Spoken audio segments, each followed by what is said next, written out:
is you carry the chop Ague. The from there where you did the show. No verse. Now, person know they make mistake. No. My brother, you don't get the spirit of God. Today, now I really know say this Uncle Tony, the guy bad. Bros, we are live. We are live. Oh, great! We are live already. Oh, great! So we are live, my people. Yes. Good evening, good morning, and good afternoon wherever you are. Yes. This is the Comrade Show, the one we call the Comrade and Friends. I must commend everybody at the Comrade Show. Less than 16 hours ago, we were live, and today again, we are back with your darling program. The 26th of December, 2021, otherwise referred to as Boxing Day, the day just after Christmas. Our viewers, our top fans, today promises to be a very good one as usual. We'll be taking off from where we stopped yesterday. We'll be looking at Igue and the festival itself and the significance to all of us from Edo State and indeed the Edo-speaking nation. We shall also be talking about the Ague game.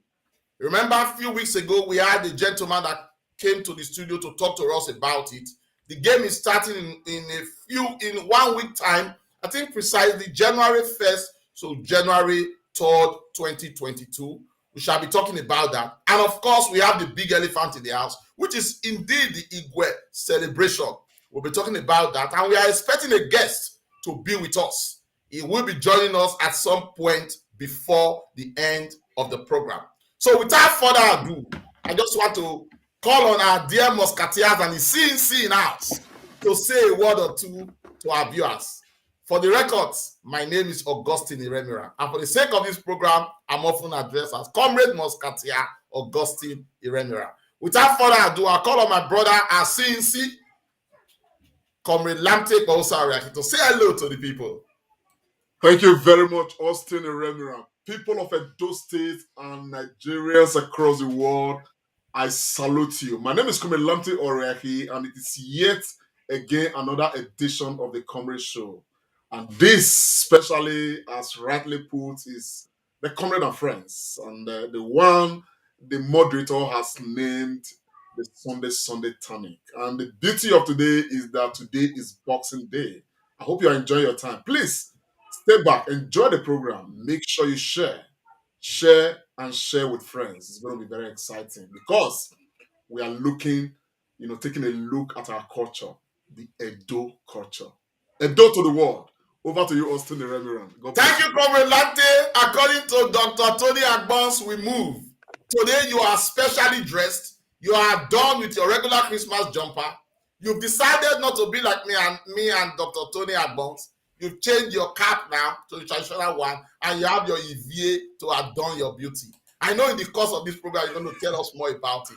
Without further ado, I go to the Doctor of Letters, who is in his own way very unique today. He has decided to go to the spiritosphere to get something different, but decided to also celebrate the Christmas with the Father Christmas hat. No other but our dear Dr. Tony Agbons. Please say hello to the people. Thank you, my brother, Comrade Musketeer Augustine Iremira. So you call your name full today. Thank you so much. Our people, welcome to this great show today. I've decided to be too casual, no glasses. Well, let me just be my natural self today. Wahia Selugbe. Good to see you all this last Sunday of the year 2021. I wish you all a prosperous 2022. And my brother, Comrade Lante Ikpomosa Oriaki, Obewao, thank you for all you are doing for humanity. You, God bless you all. You are Messiah. Thank you so much, Dr. Tony Agbons. For our viewers, Dr. Tony Agbons is in trouble today. You know all the things you type, he helped us to read it. Today he has not got his glasses. I fear he might be in trouble. But just on it, we wanted to make today's program very light. But something very serious happened the early hours of this morning when we heard the news. We didn't want to talk about politics or anything outside celebration. But today will be wrong if we go ahead without saying a word or two about the news that came from Africa and indeed South Africa today of the passing on to glory of a freedom fighter, a man who has given a last chunk, who gave a last chunk of his life to fight for the emancipation of humanity, for human life. He fought apartheid in South Africa. And for many years, he remained in the scene. No other but our dear Archbishop Desmond Tutu, who passed away the early hours of today at the ripe age of 90. You will agree with me that it's a life well spent. He left impact too big for anybody to fulfill. The history of South Africa will not be complete without mentioning the name of this gentleman, who is, of course, in the same league as the former president, and even Sir Solomon Kalushi Malango, who started all these freedom fights for Africa and indeed South Africa. May his gentle soul rest in peace. May I just say, was and also a Nobel Prize winner. Dr. Tony Agbons, what do you have to say about this news and the enigma Desmond Tutu? Oh, my brother. There are some people you wish they live forever. But when Elion calls, man must answer. Elysium. Thank you, my brother. You must answer. Archbishop Desmond Tutu, a great man, like you have said, his shoes, nobody can feel it. Absolutely. An enigma, a freedom fighter, a truth sayer, an honest man, a man who loves his people, is going to be with his maker. Africa, and indeed the whole world, we mourn, but we rejoice at the going to glory of one who came, he saw, and he conquered. May his kind soul rest in peace. Amen. Aptly put, he came, he saw, and he conquered. Sir, I dare call him sir, although he's an archbishop, Desmond Tutu.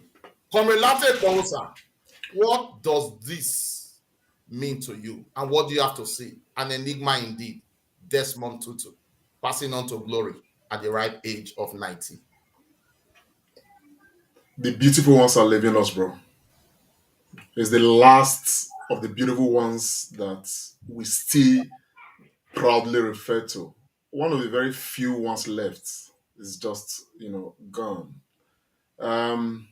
Honestly, this guy and of course his peers, the shoes they left is such that can't be filled. I think that Desmond Tutu did not die. He transited, and his life remains a big school, for generations to come. I think rather than mourning, we should celebrate his transition, and of course immortalize, most of the good things he did, particularly to liberate, Africa, to liberate South Africa, to lead us in the path of freedom, to decolonize our mind as a people. Honestly, I think right now we need to start opening the pages, to begin to know what these people did. There's Desmond Tutu, Mandiba, and all of those guys, what they did for Africa. And of course, what they did equally is reflected very much across their generation. If you look at our own, nationalists, people like Anthony Nahoro, Tafa Balewa, all of these guys, Zik of Africa, Awolowo, these people, in fact, they were just people sent by that era by God to make some very huge difference to humanity. Unfortunately, the generations of these days appear to have forgotten where we are coming from. The lessons we're supposed to have learned that should have taken us through this period, to be a period of glory, we appear not to have learned any lessons at all. But hopefully, we can open the pages and begin to learn again, and probably generations coming, we understand that Africa was set right a long time ago, but we missed it at some point. Hopefully, the records will pop up and we'll start getting it right. For Desmond Tutu, adieu, great friend, adieu. Thank you so much, Comrade Lamte, for that wonderful commentary on the passing on to glory of Archbishop Desmond Tutu. Indeed, Africa, South Africa to be precise, has lost a beautiful soul. It is my prayer and hope that all South Africans and indeed Africa will begin to see the light in a different direction and allow this suffering that these great men went through to emancipate us to remain and ever flowing. As it is always said, to live in the heart of those you love is never to die. Desmond Tutu might have left us physically, but is with us in spirit. May his gentle soul continue to find rest and rest in perfect peace. Amen. We'll leave it at that for now, and we go straight to today's Comrade Show's issue. Without further ado, I will be calling on the Doctor of Letters, Dr. Tony Agbons, to take us through the Ague game, which will be coming up from January 1st to January 3rd, 2022. You recall that at one point, I think last week or the week before, we had Mr. Orahina, the visionary and dreamer of this game. He came to talk to us. And may I also inform our viewers that in this competition starting January 1st to 3rd, the Comrade Show has a team. And last week, Dr. Tony Agbons, in his wisdom and divine intervention, made a proclamation that the Comrade League team is going to go there and bring the victory back to us. So hopefully, in the weeks ahead, we are going to give us the story of where our team finished. But not to talk too much. Dr. Tony Agbons, the ball is squarely on your court. Thank you very much. Our anchor for the day, Comrade Pharmacist Austin Iremira. Our people, like Austin have announced, we are in a time where Edo State is undergoing a cultural renaissance and transformation. And this carnival, Ague Carnival, which has been on in the last 5 or 6 years, has taken a new dimension since last year.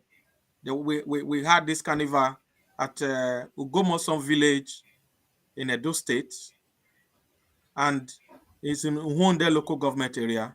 And this year, beginning from January 1st to 3rd, 2022, the second edition, will be happening. And like Austin Remiran have said, the Comrade Show has a team. There are 8 teams for this tournament this year. We have Agbomoba team, Team Osawe, Team Comrade Show, Team Igue Emoni, Team Osaige, Team Enabulele, Team Eguavoin, and Team Ugomoson. So these 8 teams or Ague clubs are going to be vying for the tournament for 3 grueling days. And I must also say that it's a carnival. Our women will also be involved, like you are going to see from some videos that we are going to show you on this platform very shortly. So, in bringing back our culture, our tradition, and those cultural identity that made us who we are, this is where the Ague Carnival fits in. So, Comrade Lamte, I'm going to start with you. What are your expectations? More so when we, as the Comrade Show, we have a team, gunning for the trophy, which we want to bring, to this studio. Honestly, I think we've expressed this over and over again. For me, I'm excited. I'm excited because we can begin to galvanize and push for our own, African Olympics that would be made up of our indigenous African games.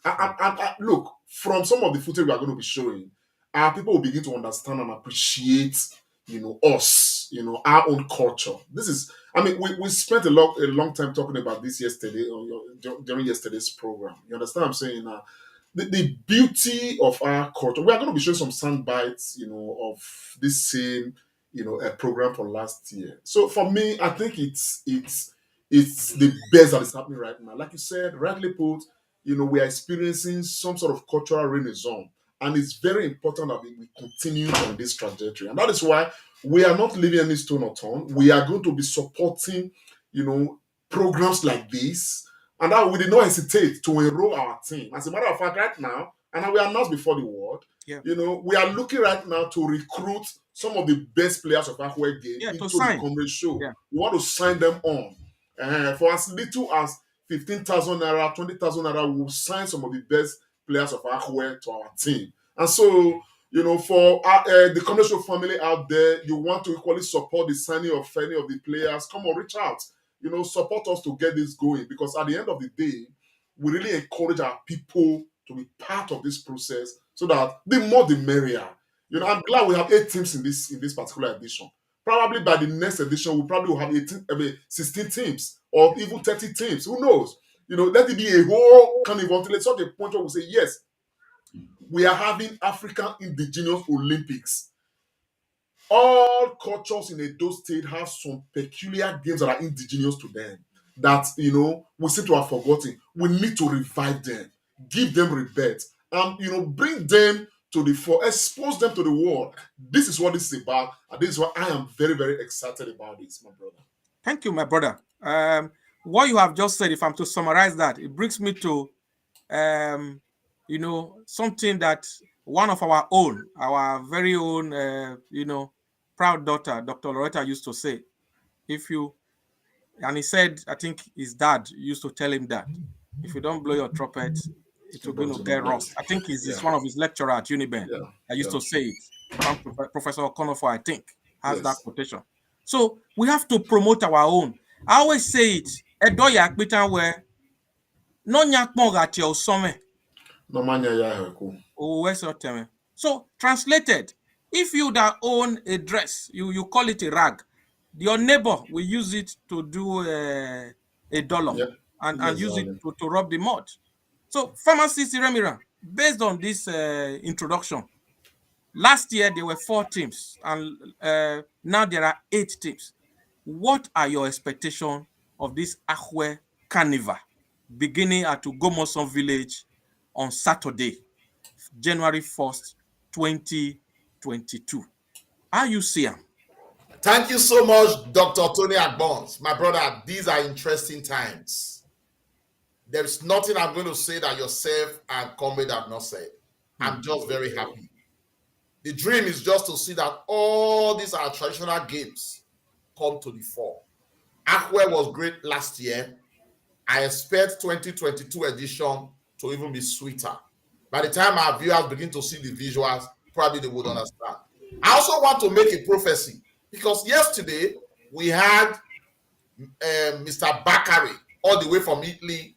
He was actually in Spain and he joined us in the studio. He said something that he used to be a champion of the Ague game.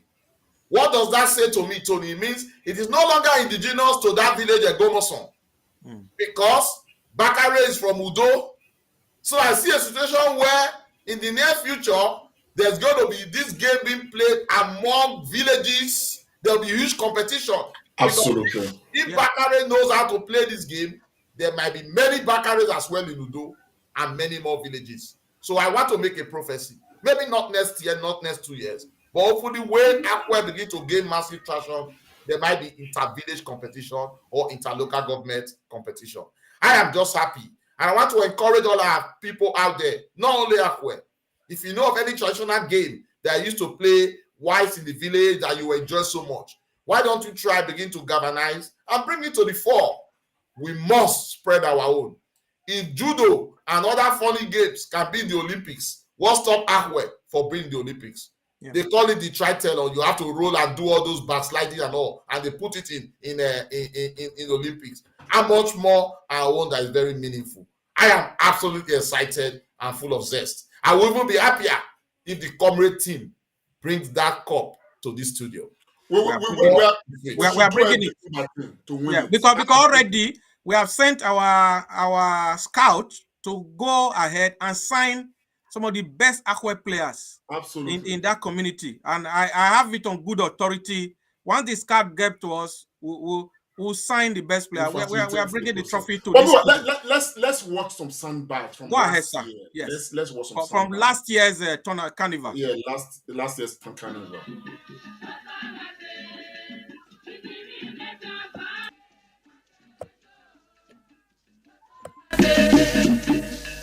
The Benin Kingdom, for several centuries, has established itself as the home of rich and colorful cultural heritage. The evolution of the kingdom has further strengthened and highlighted the pivotal role that tradition plays in the lives of the people. Over the years, individually and collectively, people of this kingdom have dedicated time, money, and energy to the advancement of traditional beliefs and institutions.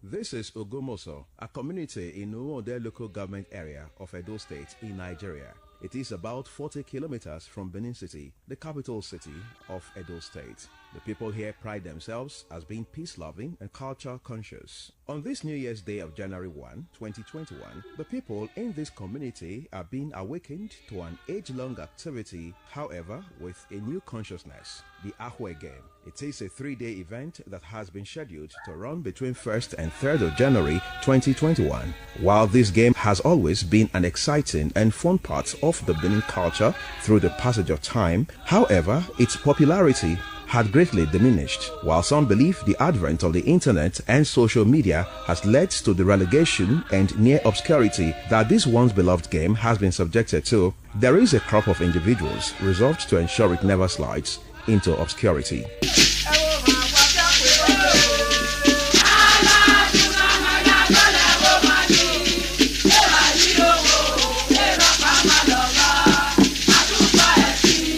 Ague derives its name from a plant bearing it, and the game is played on the ad hoc pitch called Uvianhue, made on the ground outside the house or compound. The players consist of two opposing teams. The pitch consists of Ahuebo seeds or Ahuekuru, which are stuck to the ground in parallel rows and 3 parallel columns on either side. The rows are about 30 to 40 centimeters apart, with the distance of the same extent between the columns. In addition to these rows and columns on either side of the game, there are 2 other seeds similarly stuck to the ground called the Ague, which is monarch, in the central position at the head of system rows and columns on the same distance of 30 to 40 centimeters from the last row.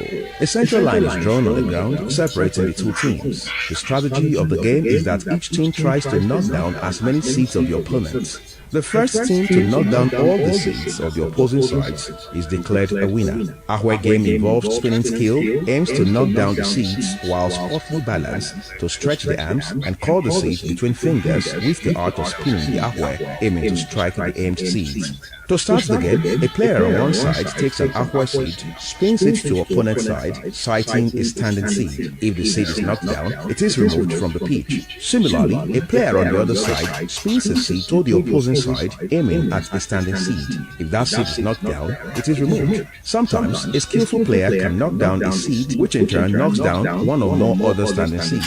All such seeds knocked down are removed from the pitch. Similarly, the spinning seed can knock down a standing seed and then pass on to knock down another seed. The 2 seeds knocked down are also removed from the pitch. The chief convener of the Ague Games Carnival gives insights into this initiative. Game is called in Edo language Ague, but scientifically it's called Mukuna beans. This game has been around for over 60. Let me say from the inception of the tribe, Edo tribe. Well, we came to grow up in this village and met our parents playing it. But for the past 40 years, this game has ceased to be played. So we resurrected it in the last 5 years. So every year, we organize a game like this with the engineers and enjoy ourselves. So this year, we try to just play it a little bit elaborate by inviting our sons and daughters, wherever they are, that they come and grace it. Anyway, that's a brief of that, but the beauty of it is that's just an introduction. I'm going to play a more exciting excerpt right now. That captures the game even a lot more, so that we can appreciate what we have as a people, as Africans. Let's enjoy.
And that was the champion for last year's edition.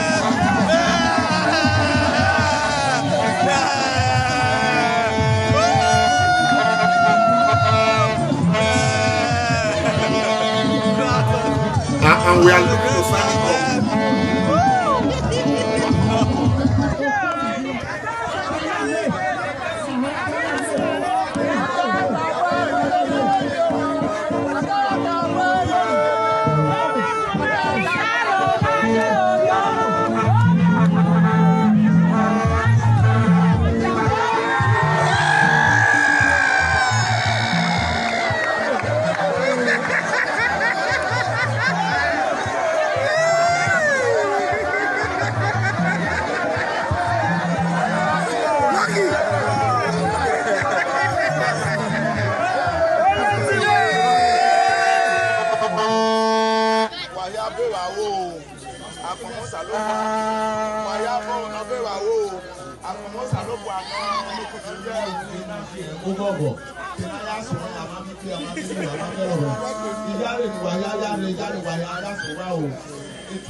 Well, Edo people, that's just some excerpt of what happened last year at Ugomo Son with the Ague competition, and of course small other games involving everybody.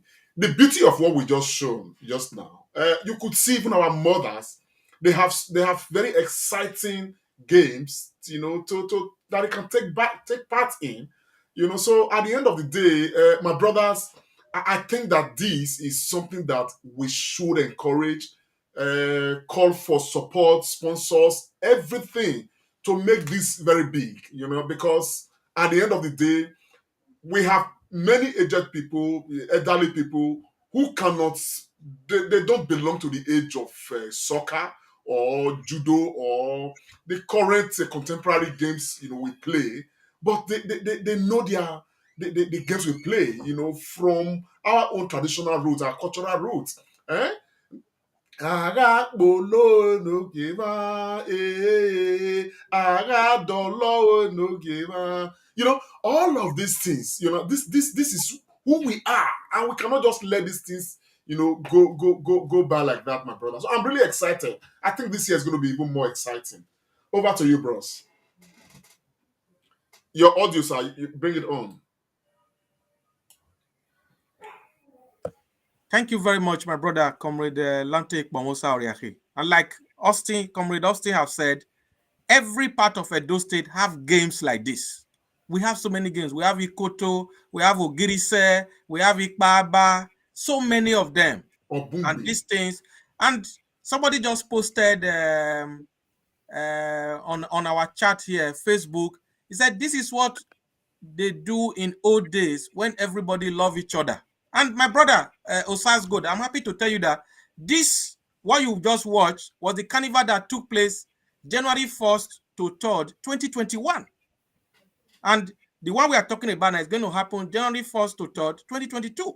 Next week. So this week. So we are bringing this back because we need to bring back this. Austin, please, you are buzzing to talk. Go ahead, my brother. Absolutely. You see, when something happens and it takes you back to yesteryears, you are so happy. Looking at those women doing those dance. Look at shared beauty. Look at love. It's just so sweet. I forgot that Bible verse that said that it's good to come together to associate. It brings a lot. Just a follow-up of what we were talking about yesterday. I'm so happy looking at what is happening. Not just the Ague game, but the unity of purpose. Look at everybody coming together to show love, to give a ray of hope again, to show unity. This is absolutely massive. Everybody should go back to the roots because the beginning is so sweet and important. Look at the tug of war. Look at all those stuff. So sweet. Bade. We call it bade. And you know the beauty of it. What was not captured, was part of those things that were not captured. Part of them were the eating together, the drinking together, the dining together, the jokes shared apart, the gist, the gossips, the many mede inside the matter. My brother, we need to revive our own. We really need to. Thank you very much, Comrade Pharmacist Remira. I can see the orogo and the sasegbe in your eyes and in your body language. I'm excited, and like we said, the Comrade Show, see that trophy, my eye did that cup. we will try. So we are going to sign the best players, and we make sure, and we'll support them. We'll make sure that they win. I hope they are all practicing now. All Seriously. the teams, 8 teams are vying. I think everybody should be aware, Dr. Agbons, that we have our team. The Comrade Show team is taking part this year, and we are working hard to put them in good condition so that they can win. Okay, transfer season will be over by Wednesday this week. Yeah, and so we are making serious bid now with about 15,000 naira. I'm sure we're able to sign the best player of this tournament and a few more players. I think we have 3 players in our team and all of that. And so all is in a bid to ensure that we contribute to the excitement. Try to see that our team wins. But we promote proper sportsmanship. At the end of that's the hallmark. And the event by the grace of God will be successful. And by the grace of God, we will, every aspect of the event we will capture on the Comrade Show. Yeah. We of course, expose them here so that let the world know that something is happening that is indigenous to us. This one is not being regulated by FIFA or whoever. It is us, indigenous. And we need to expand it and make it as big as can possibly be. And this can become a high income earner for even our people if we make it global. Thank you very much, my brother. So we are going to hang the Ague Carnival, like Comrade Oriahi have said, We'll keep you all updated, even if it's during the week. We can come up with a program to give you update on how this tournament is going. So back to you, Comrade Pharmacist Remira. Thank you so much, Dr. Tony Agbons. I just want to read what Felicia Igue, our top fan, has put. If you look back to those days of long ago, wow, joy springs out from the heart. For real joy springing out from the heart. Thank you so much, my viewers. It's still the 26th of December 2021. It is Boxing Day, just a day after Christmas. It is the week of merriment. It is the week of Thanksgiving. It is the week of enjoyment. And this is just the Comrade Show, the Comrade and Friends, just a day after Christmas. And like we said in the intro, we're going to be looking more into Igue celebration, which we said yesterday was a celebration of Thanksgiving. I remember the week before, ROCC Christian this period as Igue Christmasing. We'll be talking about it in details. We are also expecting a guest to come onto the studio. But before the guests come, we're going to start talking about Igue and what it means to us, what it means to all of us from the great Benin Kingdom, especially Edo State. And why they say, Benin speaking, you have Esako speaking, you have Onwa speaking, all of us together, we are all Edos. And I know that in the celebration of Igue, there is moment and time where all the kings and queens from these other villages come to pay homage to His Royal Majesty. But tomorrow, the 27th, is the one that is for all of us, where we have that special song. I'll be going straight to Comrade Show to take us through that, because he is the Baba himself, the man that is adorned, fully prepared, gifted, and blessed by the gods to have a go at this, while myself and Dr. Tony Agbons will join. Igue to the world. Comrade Lamte. My brother, it's actually why we invited this our brother. He has not joined us yet because tomorrow is Ugewe. Yeah. Ugewe, and Ugewe is one of those exciting Uges that is making us talk about this now. And I thought that a scholar, this brother invited Mr. Emerson, is a scholar in Benin history. Will come and tell us, share the story of Ubi and Ewe, and of course, Oba Ewe, Ogidigan, who actually established, Ewe the first, established the Igue festival. I think yesterday we did try to establish as strong as possible that Igue, even today I was telling my wife, my wife was telling me that, look, she, even when she was much younger in Benin, they made them feel that Igue festival is fetish.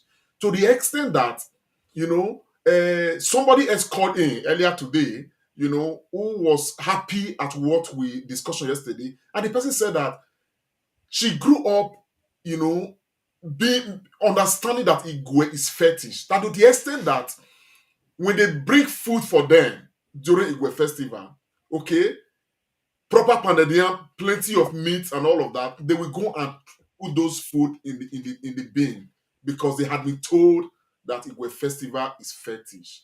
This is part of what this is a Benin person talking to me, did to ourselves because we accepted Christianity. We are Christians, okay? But, today I tried to educate my wife that even Jesus Christ said, give unto Caesar what is Caesar and unto God what is God. And what God requires from us from the Bible perspective is us being nice to our neighbors and all of that. Yesterday, my brother, Dr. Agbons established that we must be able to separate religion from culture.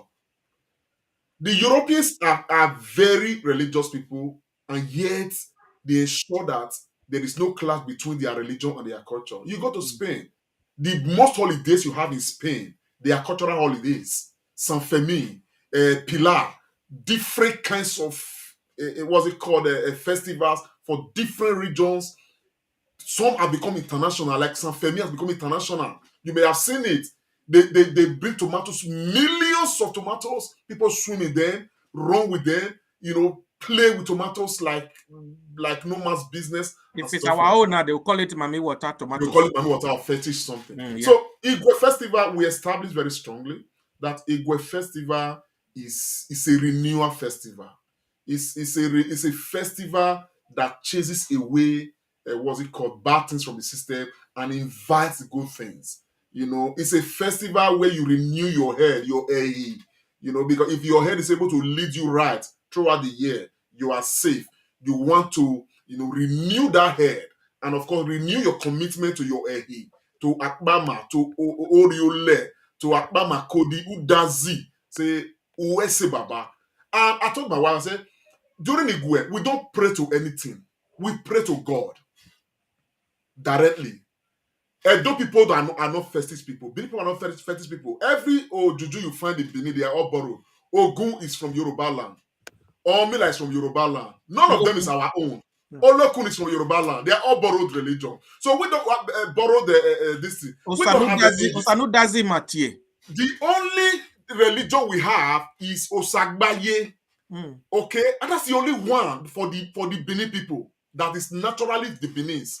The others are all borrowed, and the people must understand this. And Osagbaye is purely directly between you and God. Between you and God. It is not, there is no intermediary. You don't pass through Ogun. Traditionally, the Beninese don't pass through any distance to interact with God. The Beninese are direct descendants from God. But I'm going to play this clip for us to understand the prayer line of Igue or Igue Festival. Let's take a listen. I give credit to F.A. Barrow. Ugo Roman, Uge Kokodia, Enugu Meto, Eniga Kwami, Musinya Mokeba Memeo, Kelemani Diana, Ukwepe Bosena, Gijanya Mogayimo.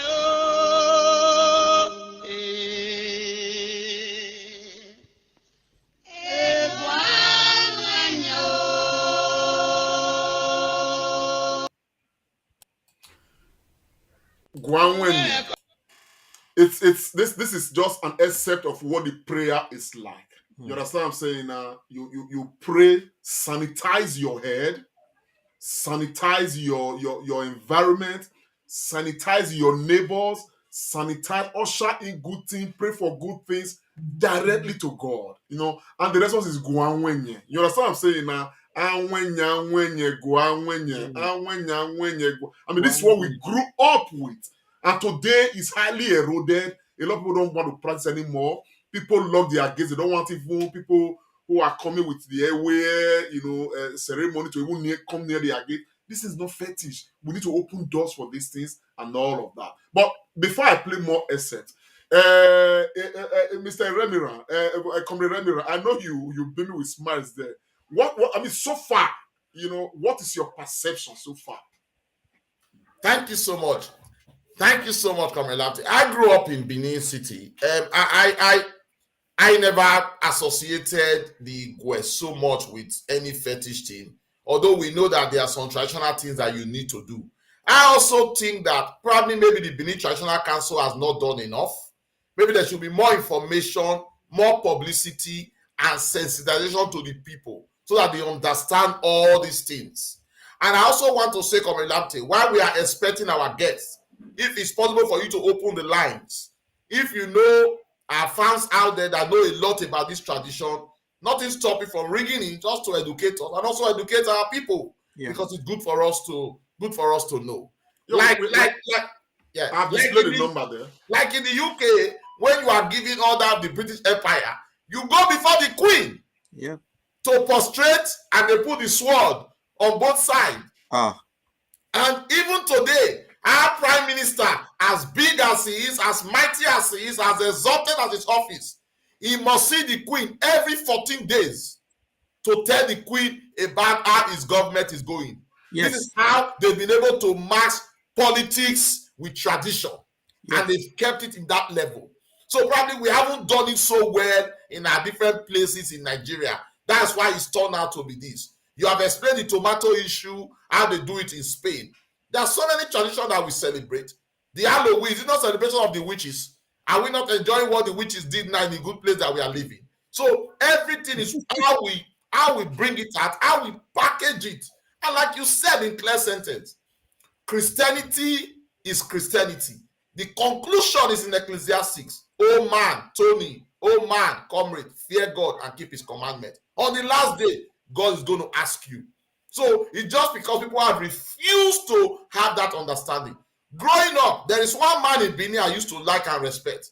If I say it, that people will be taught. Ebohon. I used to like to listen to him. High priest.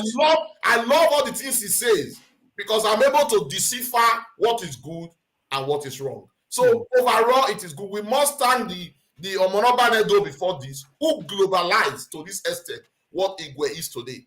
There are so many people, so many big companies that are sponsors of the Igue celebration. So it's a win-win thing for us. Certainly a win-win thing. And Dr. Tony Agbons elucidated very clearly yesterday and explained to our viewers where tradition and religion has to work together. There is no contestation at all. We are first human. I believe everybody in this world is first spiritual before being physical. So you have to look at that spiritual aspect as well. And it's all about cleansing. We do it at home. On the 31st of December, there's going to be massive prayer in my house. I'm going to clean my house and present my children in thanksgiving before God for 2022. And that's the same thing that Igue is doing as well. So overall, it is good. Let us project our own. Let us really, really project our own. Thank you very much, my brother, pharmacist Comrade Remira. I just want to continue from where you stop as Comrade is dealing with some phone call there. We need to project our own. This our follow. It's not even if you look at football now, our people, everybody following Premiership, La Liga, this Serie A, but our own league we don't follow. We just like borrowed things. We like the things that are happening on the other side in everything, and that is why almost all our identity they are just going off one after the other. Like you mentioned Halloween just now, the celebration of witches and wizards. That is what it is. So, and I even hear, and you know that I even hear, and a lot of our people back home. This is not just Edo State and Nigeria. They celebrate Halloween schools, especially all those big schools, the private ones. I'm not like really. And when it comes to things like Igue, nobody wants to take part because people want to use religion to shine. They want to use religion to get membership, and they leave the substance and they'll be chasing the shadows. Let us come back to our self and our identity. The friendship and the love you saw in that in the video we play when we're talking about Ague, you can see it. People were just themselves. Most of those people you saw there in that video, a lot of them are captains of industry. A lot of them are senior civil servants. A lot of them they are not just ordinary people. Some of them are big time farmers, big time artisans, gifted and talented people. But you saw the way they were playing with each other. Pass me, I better pass my neighbor. That or we just completely destroyed our communal fellowship that we have. The only place people have fellowship is church. The only place people have fellowship is mosque. It shouldn't be. As a community, we need to fellowship. Even the Bible said, I think it was King David, he said, I was glad when they said, let us go to the house of the Lord. So some of these our cultural things that we do was where people fellowship, where people laugh.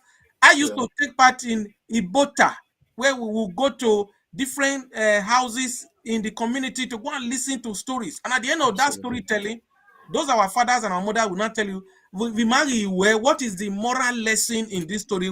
Although most of them were about tortoise and elephant and lions and all that, Joromi and all those other stories at this one. But when we are going home, we'll be pondering on these things. So that is just the thing I want to add. I don't know if a comrade is my brother. I lost my audio quite a bit just now, momentarily, but it's all right. I think it's important we're talking about this just now. The only area I wanted to pick up from was when Austin talked about the Benin Traditional Council. To be honest, I don't think that we will blame the Benin Traditional Council. I'll tell you the reason. If you watch the Benin Traditional Council, the Palace of the Omonoba Nedo, Omonoba, it's an administrative pyramid. Omonoba Nedo is right at the top of the pyramid. and right beneath there are chiefs at different levels. Enogies. The Nogies, below that level, later you come to the level of Odion Weres, Odion Weres, you get to come to Igbamas, you come to Okailes, and all of those things. To the ordinary man, everybody is part of that pyramid, that administrative pyramid. And everybody has a duty and a responsibility, okay, to this matter, to preserving, to projecting, to promoting this matter. So I think that the failure is not that of the what's it called, the eye. It is majorly part of the body, and we are part of the body, and that is why we are talking about this today. We are encouraging people to talk about this even more. And again, we've had government come and go. What you see happening in Spain, for instance, culturally, it is not the people majorly who are pushing per se. It is that government that come know that it is a responsibility and a duty to sustain what is on. And they use it for tourism. Exactly. Yes. To make money. San Femi, my brother, the whole world travels down to Spain. I know. Pilar in Zaragoza, the whole world goes to Spain. Oh, yes. During Pilar.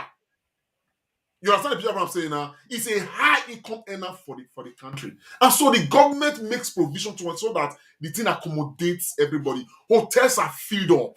Yeah. You understand? What they are doing is not half as interesting as what we have. So, invariably, some of us are saying that our own government, Edo State government, can begin to take a look at some of these our festivals and make them as grandeur as they should be, and make them as internationally acclaimed as they should be, and make them projected beyond human imagination. Look at Brazil, my brother. The Brazilian festivals, people all over the world. Me, I mean, if not for coronavirus, I probably would have been in Brazil last year to go and see some of those their festivals. Chinese New Year. Do you think that it is just the ordinary people? It is government pushing for investment into those things. They made the Brazilian carnivals become something else from like a different world altogether. And do you know that I came across a footage? Okay, part of Yoruba culture is being celebrated in Brazil. They were calling Oromia, they were calling Obatala, they call it the gods of Yoruba land that I read about. And Trinidad and Tobago. And they made it international. Yeah. The whole world was coming to see, to applaud, spend money. People are employed, gainfully employed because of this cultural beauty. We can keep looking at oil revenue. So, where we have all of these things. Somebody called. I have received a few courses yesterday. Somebody called me earlier today. It's not even a Benin person. The person was saying, man, he said, what he has read about Benin, that Benin is probably the most culturally endowed, place in Africa. And I said the best. I said, man, you are not far from the truth at all. The Edo culture is second to none. And we cannot just let this thing just life follow, just die. Look at the man from Ugomo talking just now. For the last 40 years, people have forgotten about Ague. Now they are trying to resuscitate it. And that's why we are catching on this process to help to make this matter become as global as possible. Encourage others to join us. Let us make it, blow it out. So let's not go too far. We are still on Igue. Tomorrow is Ugewe. Let us embrace Ugewe now with all open arms. It's very important. I have a few to play. Ugewe is born out of a story, it's purely a story that happened with Obaiwa the Great, the Obaiwa the First, and of course with Ewe and Ubi. Ubi came to represent, a bad in the story. Ewe is the goal that we need to take home. So in the process of celebrating Ugewe, we are driving Ubi away. We are chasing Ubi out of the land and bringing Ewe in. Chasing evil out of the land and bringing blessings to the land.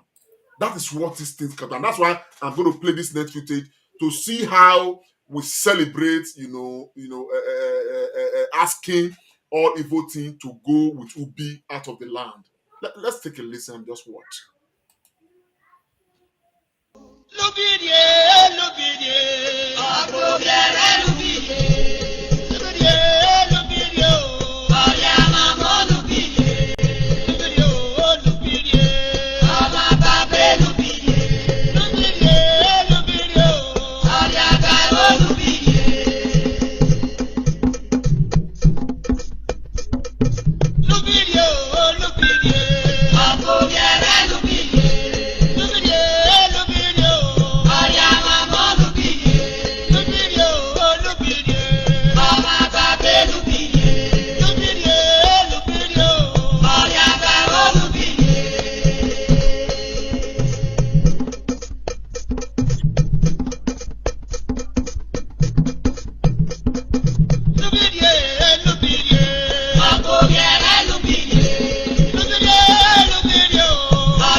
Yes, my people, that is just a brief on West Ubi, Lubirie, chasing evil out of the land and ushering in, beauty and good and blessings. Let me quickly announce that we have our guest with us now, Mr. Emaswe Izodua. My brother, I know you are taking your time out of very busy schedule to join us. I am happy you are able to make it to West Kakabo. I salute you kakabolically. So just say what to what, my brother. Urema, that your system is all right. Mr. Emerson. All right. Wainita. Yes, we can hear you. Why I celebrate do First and foremost, I have to apologize for I'm hosting friends in the house. So I had all of today planned that. So I just have to excuse myself. I'm actually inside my bedroom. I usually do this in my sitting room. Yeah. So I have to apologize for that. But I had made a promise. I made a promise yesterday that I was going to be around to contribute, to do my little token contribution to this very, very important topic of ours. Something that I think we shouldn't only be talking only during Igue Festival. We should be talking at every instances of our traditions and cultures and history, because it is who we are. It represents the very essence of who we are, and it's something we need to be talking about. So I appreciate the host for giving me a very rare privilege to be part of this very important Benin aspect of Benin cultural topic. Who you are, my brother. To be honest, I with all humility, I want to say a very big thank you. He promised yesterday when you are here. Today is busy, and I know it's busy. So I'm saying, and my brother, you are a very honorable man, and you've kept to that. I know it's very tight for you, and Mayiri has said your way. Now we're just going to hit the ground running. This is Mr. Emaswe Izodua. He's a scholar in Benin traditions and history, and we have him here right now to talk to us. Baba, what I just wanted to clear with us a bit, as briefly as possible. I know we are going to bring you on again some other time. We'll make our time for all of that because we need to share our history more. And you've got a lot of all that in your sleep. Please share a little with us. People want to know Ubi, Ewe, Ewy. We're having Igue tomorrow. A lot of people have had long-standing misconceptions about Igue Festival generally. Kate Ugie, we want to have clear their minds to understand that this Ugie, there are festivities that we need to embrace more as a people, and of course globalize if possible. So the story of Ewe and Ubi, as briefly as possible, so you can go back to your duty, sir. All right, thank you. First, I don't want us to give so much importance to only one of the festival amongst other festivities that makes Igue. Igue is not a festival. Igue, it's festivities that represent cascades of festival that the Edo people have always practiced during the tail end or during the tail of the year. All right. And I've been, in the past few days, I've been trying to clear a lot of historical misconception about some of our history, that we only assume some of these things and some of these things are not true. One first misconception out there is that during the time of Obaiwai the first, that's when Igue festival started. That is not true. Igue festival has always been with the Edo people right from the days of the Ogisos. All right, only that it was not centrally based. The concept of Igue has always been communally based. Abe Dadewo Owe, Abe Dadowa Owe. All right, it was Obaiwai that made it okay. This is the royal aspect of the Igue festival, and after which it can go back to Onese Nanami Igue Doya. All right, that is how after Igue Doya at January, you see a lot of these communities are now fixing dates for their own particular Igue. So the Benins have been doing these Igue festival since even the very beginning of their existence. It's only that it became more popularized, it became more organized during the time of Obaiwai the first, and some activities were added to it. And one of the activities that was added to it is Ewe. The story of Ewe and Ubi and all of that happened during the time of Obaiwai the first. But right, we have other events that happened. All right, the bulk of the Igue festival happened during the time of Obaisige. All right, the Ugemo, all right, it was the conquest of Obaisige over his elder brother, Aran. It symbolizes, so Igue is not fetish or barbaric as people want to portray it to be. It is cascades of historical events, all right, and Ugemobo represents the victory of the royal, of His Majesty over his recalcitrant elder brother, Aran. Then Ugio, all right, is the victory between the Benin over the Ida people, the old bird, which is popularly called the bird of prophecy. All right, there's an Ugie that defines the victory that the Benins had over the Ida people, which happened to be the hardest war in the canons of the history of Benin that the Benins ever won. Obviously, the hardest we lost that one, the British, but the hardest we ever won was against the Ida people. So there is an history that goes along with the old bird, the bird of prophecy. So there's also an annual Ugio that signifies that. Then there's another called Ugio. That was also the victory between the Oba Royal Army and the elders of the land. So if you look at all of these things, these are separate historical festivals that have been merged into sort of part of the festivities that have been part of the Edo people for all of these years, and that's what we refer to as Igue. Igue, we use all of these series, cascades of historical festivities to appreciate God for preserving our herd. Igue is all about the preservation of our herd.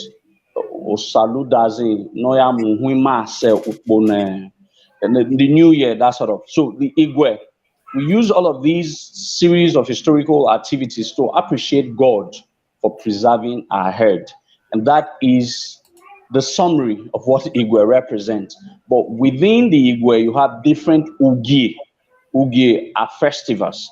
Igue is like festivities of different festivals that is marked at the end of the year. And this is not like Christmas, for example, that is December 25th. There are cascades of spiritual steps that the Benin people look into, that the Benin people must observe. The Igue have started since September, late August / early September. There are a lot of rituals that must be performed by Uronigbe people and all of that. All right. After which all of those things are being performed, that's when a clearance will now be given to the Oba of Benin. It's unfortunately, funnily, a lot of people will say, why would the Oba of Benin get clearance from the Uronigbe people? That's another history on its own. But there are cascades of spiritual steps that must be taken by people who have been historically placed over the years to usher some certain rituals that will now inform the palace as to how to set the central Igue festival. All right, this is this is now what people see. This is what is not in the public domain. All right, but the Igue itself has started as far back as late August of first week or early September.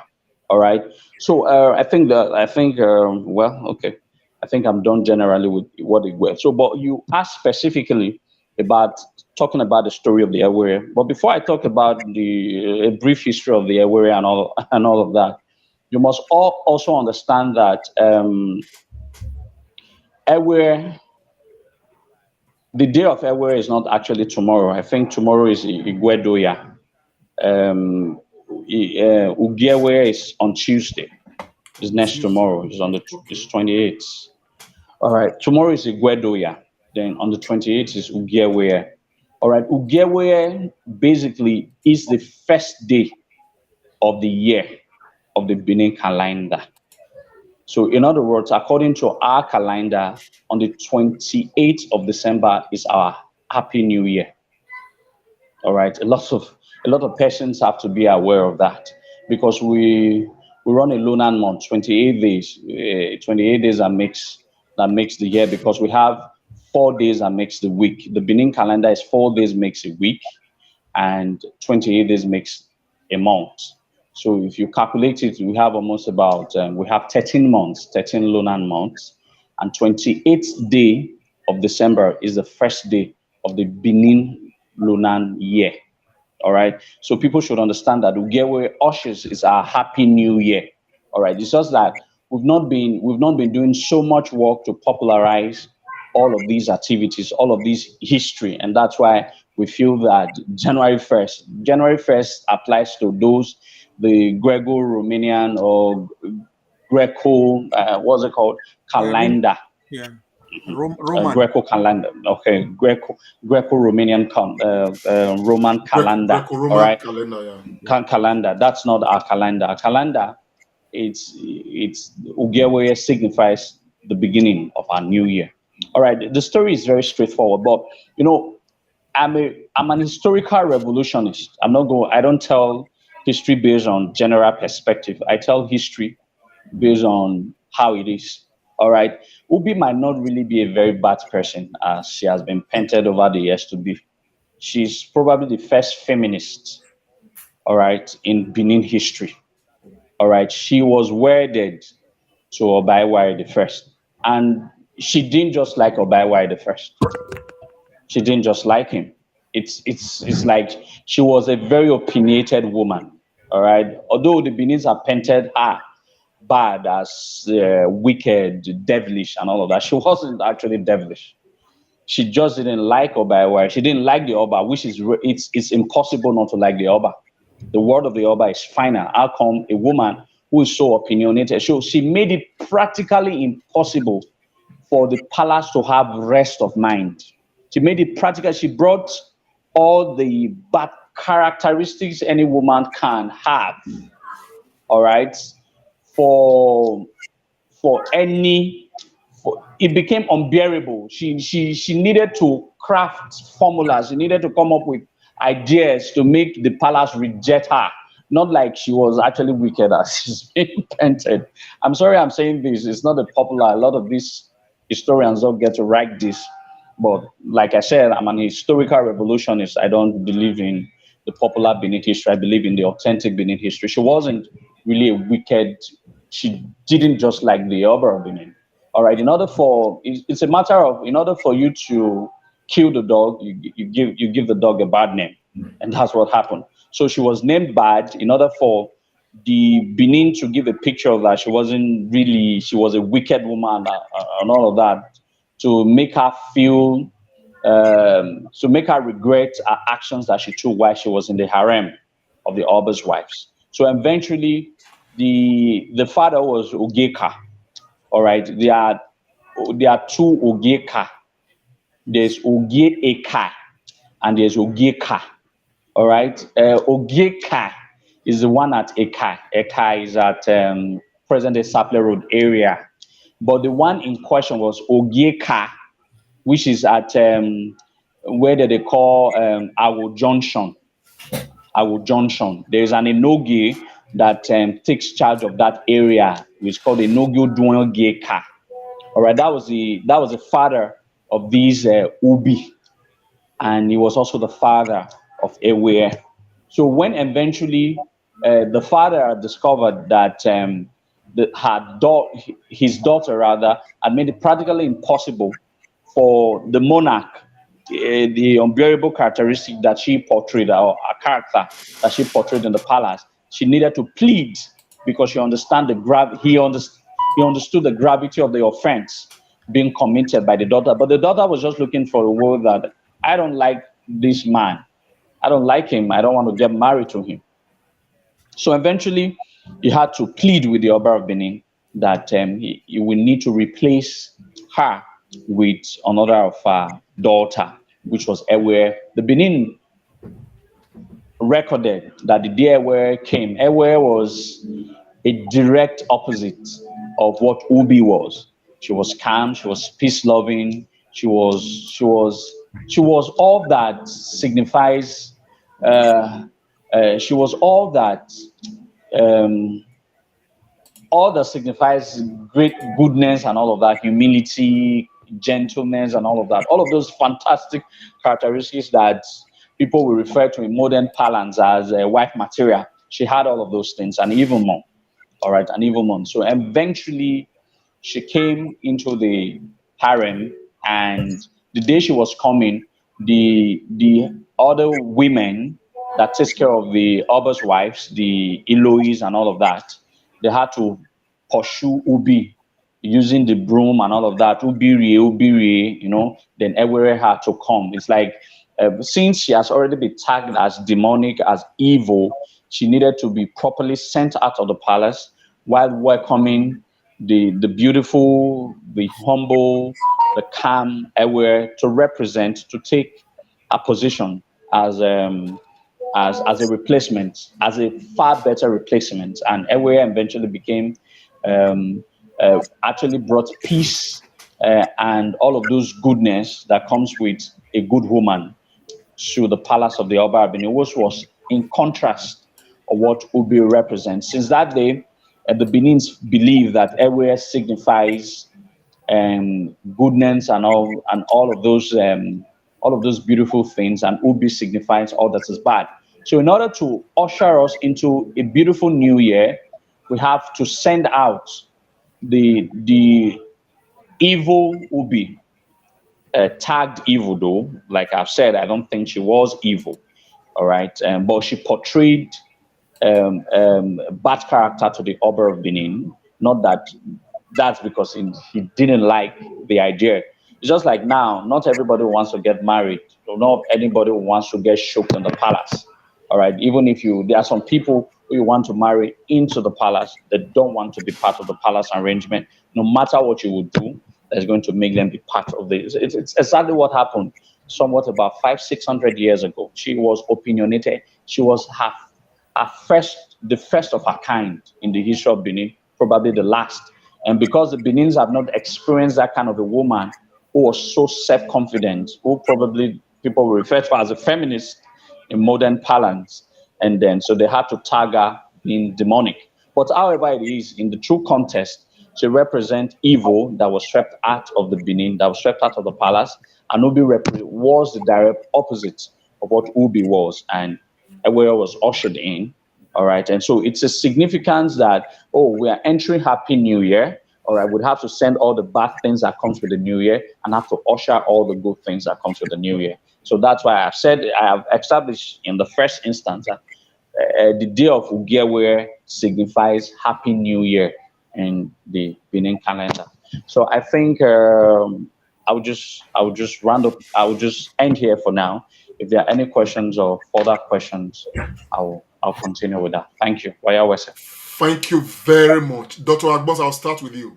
Questions, comments? No questions at all. I watch Emerson Zodo. You are a great man. God will continue to bless you. You always articulate, erudite, straight to the point. You too much. Nothing do you, my brother. Comrade from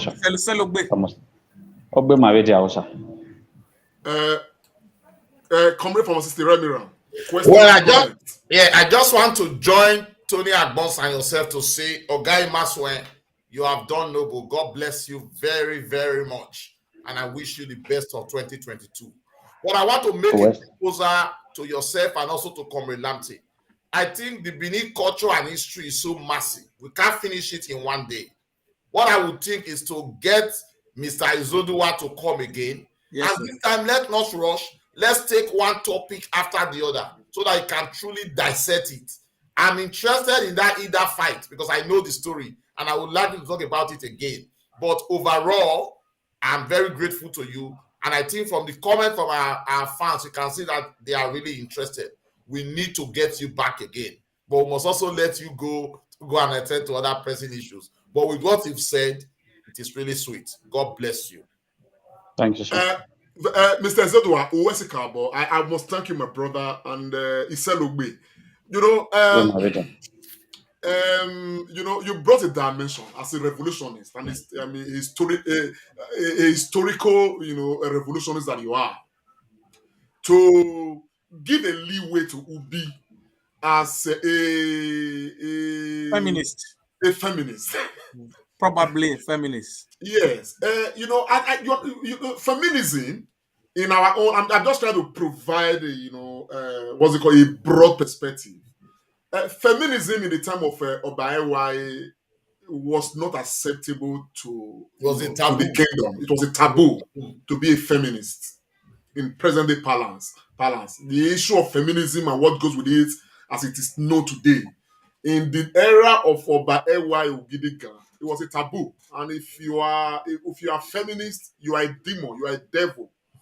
And so, because the Edos, culturally at the time, not just the Edos, even across major cultures of the world, they did not recognize the voice of a woman, at that time.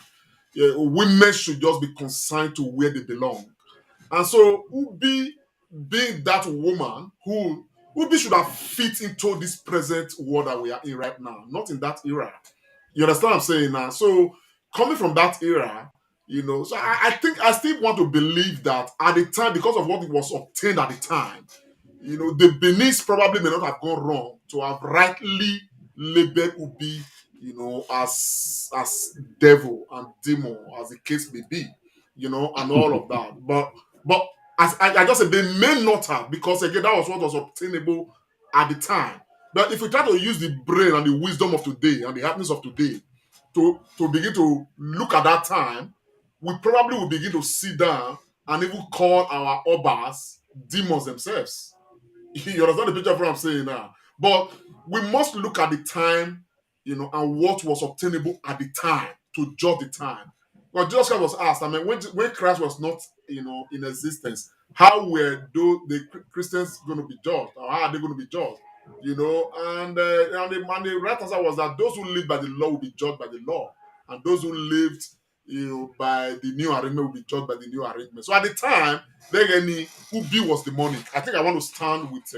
I quite appreciate your opening my mind to this vista that Ubi was a feminist, but culturally at that time, I'm not recognizing feminism, in that context of disobedience, of being opinionated and all that matter. So why maybe Tana or they give you a broader perspective, so that when you are saying this publicly, or create a balance. Because I see a lot of our women, they are actually jumping where okay, not true, we matter no, and all of that. So how can you create the balance? Go ahead, sir. You have to respond I understand. to this. I understand what you mean by that. Like I said, I'm being very careful with making public utterances. But like I said, let's place it the way it is. Yes, we run a patrilineal society in Benin, but Benin society have produced more powerful women than any other society in the entire Africa. I agree with that. You can quote me anywhere. There are more great Benin women in Benin society. Even when we run a very patrilineal society, but we still accorded a lot of women a lot of respect. Absolutely. Don't also forget, even that Obaewa first, his his daughter was supposed to be crowned an Oba. These are stories that we'll talk in other subsequent times. So that means even the Oba Igue himself recognized the position of women at that time. Don't also forget, Oba Igue's grandson, Ozolwa gave birth. Ozolwa gave birth to Oba Igue's grandson. Oba Igue the first. Oba Igue the first grandson. Yeah. Oba Igue the first grandson. All right. Mother Igue became the first female warrior recorded. Yes. So in other words, even his own daughter was earmarked to be the Oba of Benin by the circumstances of history at that time. So that means even when we run a patrilineal society, we recognize the relevance of women in our society. If Ubi at that time had, well, like I said, I'm not saying that using the standard of I said it, that using the standard of that time, she could be painted as demonic and evil, all right? But not in the true essence of she was evil and demonic. On my way, me dan. I don't know more donami and malak or donari and that sort of a thing. So that's the sort of the angle I am speaking from. All right, the angle that we understand that if we've been judged by God, we also should also consider the fact that everyone have a choice to choose the kind of husband. Even if at that time, once the Oba points you, you become opponent. But she was the only person in the time of our history recorded that said no, Imakwe. And because of that, Anna will done on your want to see. And that's where I'm speaking from. Not like she was really bad, but because of she did what was not normal, what seems abnormal at that time of history. And that's why a taboo, that's why she was painted so. Not like she was, I'm sure that eventually if she had gotten married to another man, she would have been a lovely and humble woman to another man. So, and that's the perspective. I'm not saying that, I mean, she committed a taboo and she was given a stigma of that that evil and all of that. And just a one-liner before you go, Mr. Izodua. What then happened to her? Was she killed? I was going to follow up to that, sir. Was there somebody? I think she was sent out of the palace. Yes.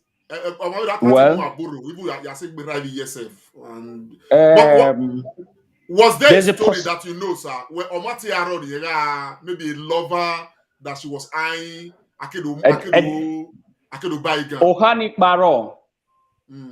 For what I've discovered about my ardent study of Benin history, Ohani Baro, the Tawaman lover and all of that, Edoitai, like I've said, if there were other preceding or after events, the Benins are not going to say it because they will do everything humanly possible to ensure that she's stigmatized as a devil, so that to serve as a deterrent. But if you ask me for what I know about our Benin society, for what I've discovered, she most likely would have been killed. That I'm certain. At that time, yes. At that time. Yes. I'm certain of that. I'm so sure that for committing that time taboo or sacrilege, she probably would have been killed. But in order for the father of the daughter in question not to face the route of the imperial might of Oba the first, he needed quickly in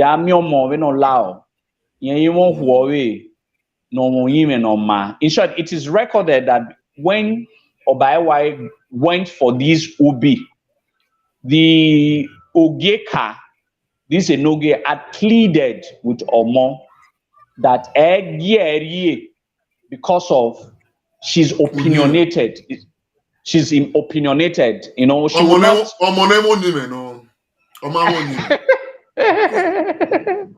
However, we're going to look at it. But he did said, that not But Obaiwai being Obaiwai the first said, oh, only a calling and more that sort of thing, Oriongi and more, and eventually he regretted taking that decision. So, in order for Eri to plead that Onyo said Namanako Muera Buru because he had warned or Kata okay Sunu, hence on even on La Nozegedi whoever and all of that. So Ewe was a lovable person. He got to the palace. He wasn't really happy because he had a younger one who was like a bestie, a best friend, Oyoyo or so. I think that's her name, Oyoyo. You understand? Her younger sister. She had to say that in order for she to have peace, to able to stay peaceful in the palace, I'm sure that history of almost 600 years ago is almost repeating itself. So it was double whammy for the Oba at that time. Oh. He bargained for one and got three. Bargained for one and got three. Now, the present EY, the reincarnated EY, because as a Benin man, as a very proud Benin man, I believe in reincarnation. By we name 14 times. So, believing those traditions of the old, that means the Obaiwari has reincarnated, and that's why there's also a pattern of marriage and some other greatness that will also come along the line. All right, so he has married 2 sisters, and with the hope that I ended to have a debay and all of that. So if it was not a taboo at that time where the tradition was really strong, it's not a taboo, because I've argued with a lot of persons before now. When some person was trying to raise another historical eyebrow, and I was like saying that I'm quite acquainted with it's not even of now. It was not deemed taboo at the time where our tradition was at the peak. It shouldn't be deemed taboo. The Edo people, it's not as if the Edo people were so scared of the Obas. There were Obas that were stoned. There was an Oba that was stoned to death in Benin history because he himself committed a taboo, all right, by murdering one of the Iyases.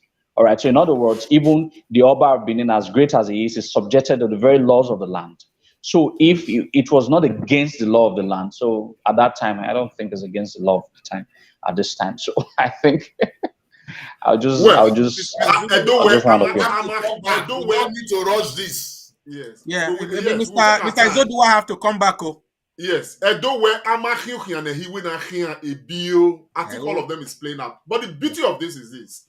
Whether Ubi was a revolutionist, opinionated person, whatever she represented, Ugewe today, Lubirie, Ubirie, and all of that, they have become symbolic.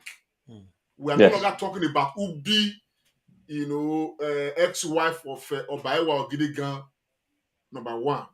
Well, we are not talking of the symbolism of chasing evil out of the land of Benin and bringing, ushering in good, ushering in progress, ushering in development, which Ewe represents. So it is no longer about these 2 individuals, but it is just a symbolism to say we want evil out and we want the good to come in.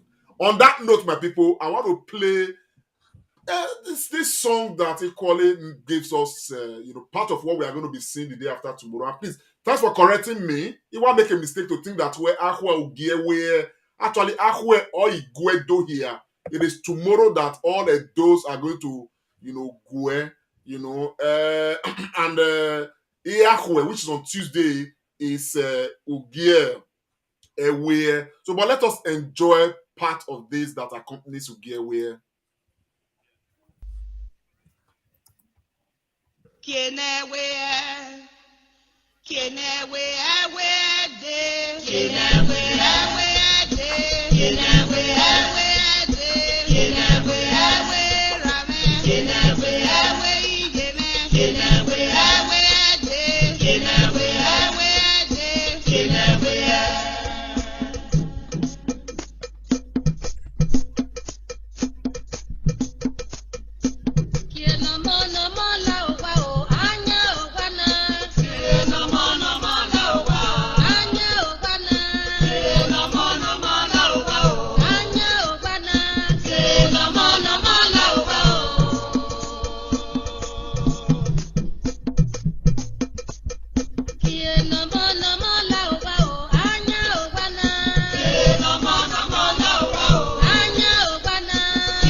Well, my people, I want to express gratitude to you all.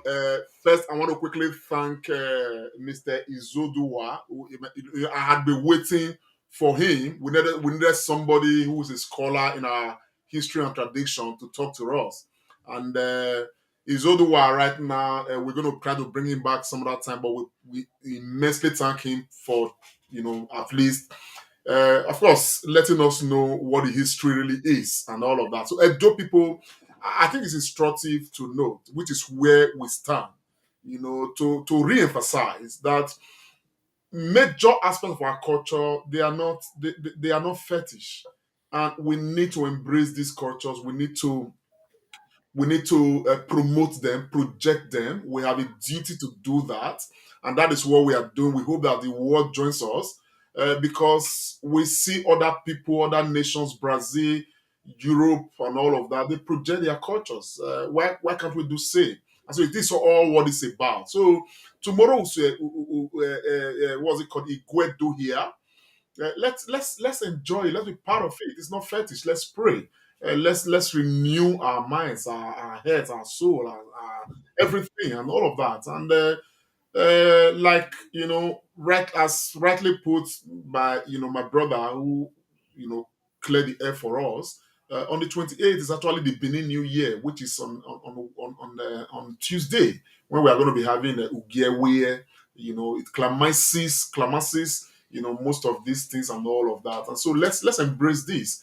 I am up for the promotion of Igue Festival. I'm up seriously for the promotion of Ewe, Ugewe, and all of that. And so let's keep, and that's why I just play some of these sound bites so that we kind of remember, how it used to be.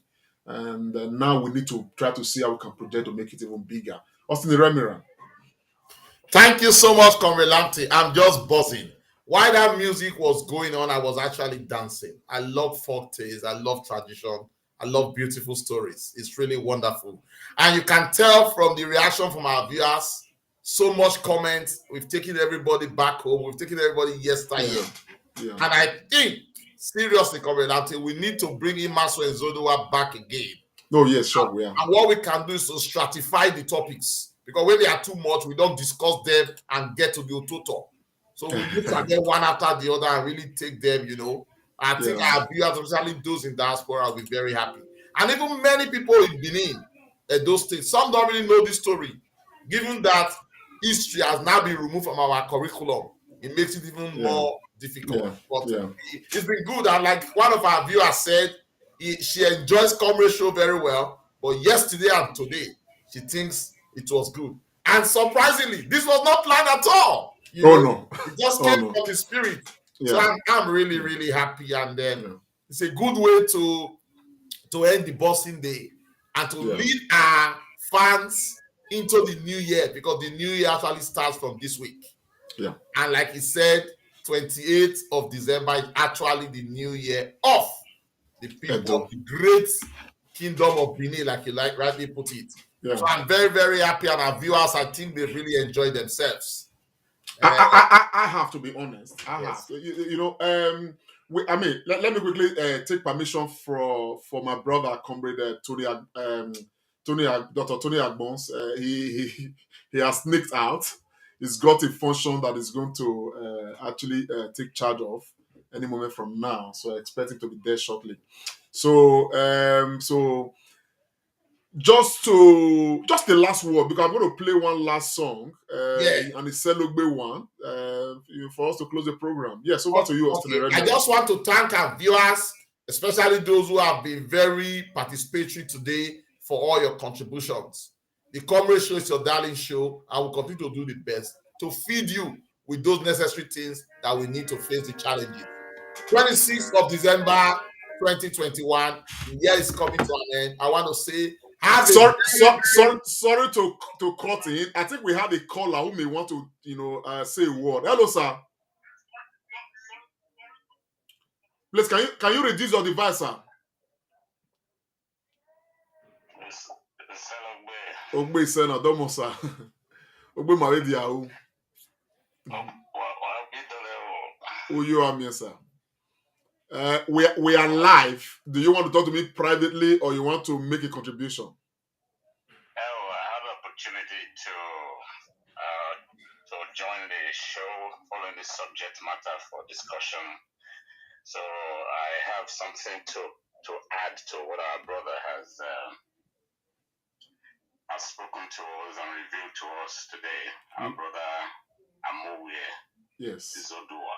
Yes. Go ahead, sir. The world is listening to you. What's his name and where is he Thank calling you from? for the opportunity. Sir, what's your name and where are you calling from? Somebody wants to know. I am Joseph Igue. I'm also Edo State Cultural Ambassador to the UK. Okay. Go ahead, sir. Okay.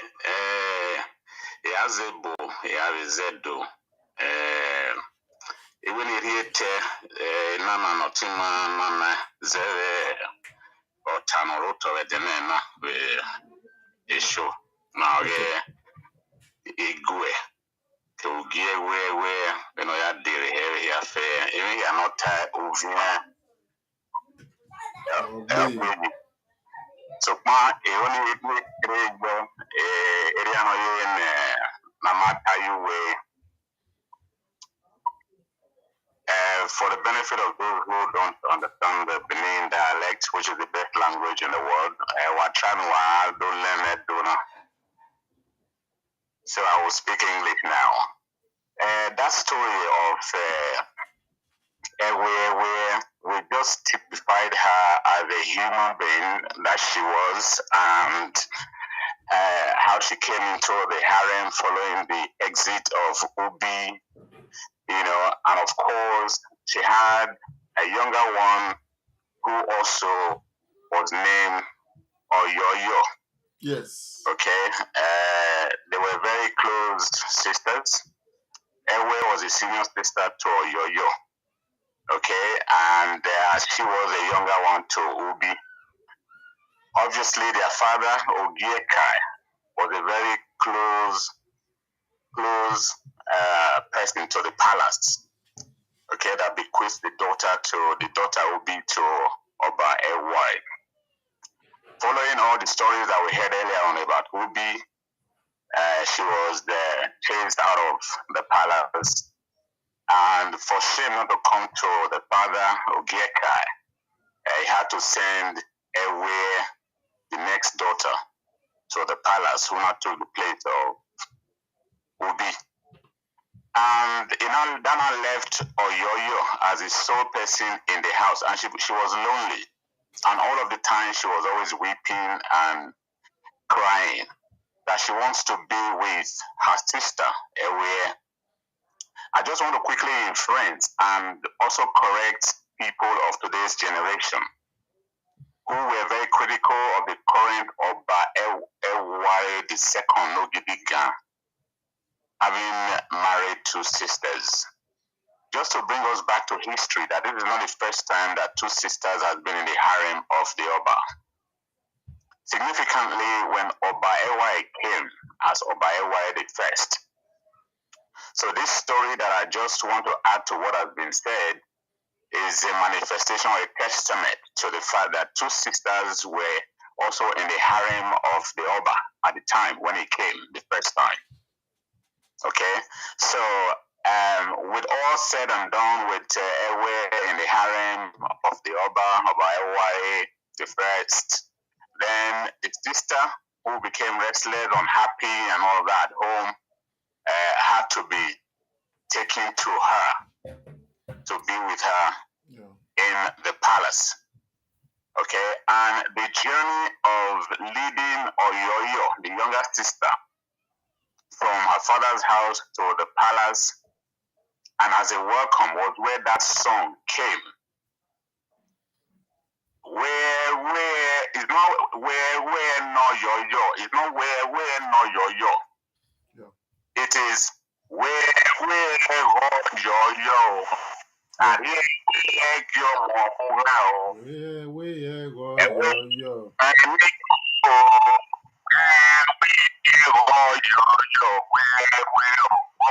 That is everywhere. Look at yourself. sister or yo-yo. So it's not where no yo-yo, it's where yo-yo. Yeah. Okay? That is that correction for that. And also, Ewe as a name for the woman that was bequeathed to the Oba to replace Ubi. There is a leaf in Benin called Ebewe, and also there is a history behind that Ebewe. All right. Now, history has it that before Oba Ewe the first became an Oba, while he was being chased by some enemies, he ran into the bush, and where he hid himself, as he looked ahead of him, he saw a leaf shaking where he hid himself. And when people that were chasing him, they passed by, they didn't see him. That leaf where he hid himself, when he looked at it, that's the leaf called Ewe. Then he now described that leaf as a leaf of protection, as a leaf that brings good luck. A good luck to him that the people that were after his life, they did not see him to bring harm to him. Yeah. So it was that leaf that shielded him from that danger. Okay, so anything ascribed to that leaf is peace. It symbolizes peace. It symbolizes safety. Okay, and also another mirror do. Yes. Safe journey. All right, that is what Ewe means. And that leaf is the leaf that the Oba plucked and put on his forehead as a symbol of peace, as a symbol of safety. And that is the origin of the leaf Ewe. Okay, so that's why when we do Ugewe, as we do Ugedo here tomorrow, and Ugewe comes next tomorrow, that is the leaf, the symbolic leaf that every chief in the palace of the Oba of Benin from that time, they bring it and present to the Oba as a symbol of peace. And also to every Edo people, wherever we are, and we place it on our forehead as a symbol of peace. So that is just the addition I want to add to the beautiful discourse that has taken place today, which has been very wonderful. So get a better clarity and an additional understanding of some of the things that connotes Ewe and of course Oyoyo. Ewe, Oyoyo, not Ewe, Oyoyo. Thank you very much. Thank you very much, my brother, Ambassador Joe Ague. I'm sure that this matter is still very much open-ended. Hopefully, as time goes on, we are going to bring in Imaswe Zoduwa back, for this and more other things. And hopefully, I'm sure we are going to knock on your door too. And when you have a chance, I'm sure you're going to be able to join us so that we can begin to explore more of our history, so that people can get to know much of what happened, many years ago, that are becoming quite significant today, that we need to remember and, of course, give recognition to. Uwese Kakabo for calling in. I really appreciate my brother. Uwese. God bless you. Have a wonderful day. You and me. Selogbe. Kobaba. So, Edo people and Nigerians across the world, we've now come to the high point of this, this broadcast. I want to thank everybody who's been part of this. I'm sure that we've had a very good session today. Please don't forget to join us. Hopefully on Tuesday, we are probably going to be live again to, of course, cover Ugewe if possible. I'm going to try to make arrangement, for that. My name is Comrade Lamte Oriaki, and it's been a Comrade Show. I've had my musketeers. They've all now left now for one thing or the other. So, but this is come to the end of the program. I want to say, Iselogbe to everybody. Iselogbe, Iselogbe, Iselogbe. And I'm leaving you with this song, still marking Ugie, Ugie Ewe, and of course our Igue festivities.